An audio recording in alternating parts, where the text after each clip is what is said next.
இந்த மாவட்டத்தை பொறுத்த வரைக்கும் வேளாண்மை, அடுத்தது மீன்பிடி தொழில், பிறகு ரப்பர் தோட்டம், இந்த மூன்று தான் மையமாக வைத்து இந்த மக்கள் வாழ்ந்து கொண்டிருக்கின்றார்கள். வாழ்வாதாரமே இந்த மூன்று நிலையில்தான் அவர் வாழ்க்கை நடத்தி கொண்டிருக்கிறார்கள்.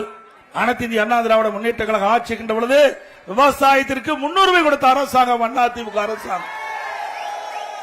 இன்னும் சொல்ல போனா நான் ஒரு விவசாயியாக இன்று வரை இருந்து கொண்டிருக்கின்றேன். விவசாயம் என்பது கடினமான பணி. இரவென்று பகலென்று பாராமல் ரத்தத்தை வீரவியாக மண்ணிலே சிந்து உழைக்கின்ற விவசாயி, விவசாயி தொழிலாளி, நாட்டுக்கு உணவளிக்கின்றவர் விவசாயி. அப்படிப்பட்ட விவசாய தொழில் முன்னுரிமை கொடுக்கின்ற அரசாக அதிமுக அரசு திகழ்ந்தது. அடுத்து மீன்பிடி தொழில், அது சாதாரண தொழில் அல்ல. அந்த மீன்பிடி தொழிலில் ஈடுபட்டுகிறவர்கள் கடலில் ஆழ்கடலிலே மீன் பிடித்து வீடு திரும்பினால்தான் அவர் நிச்சயம். அப்படிப்பட்ட ஆபத்தான தொழிலில் ஈடுபடுகின்றவர் இந்த மீன்பிடி தொழில் ஈடுபட்டுகின்ற மீனவர் நண்பர்கள்.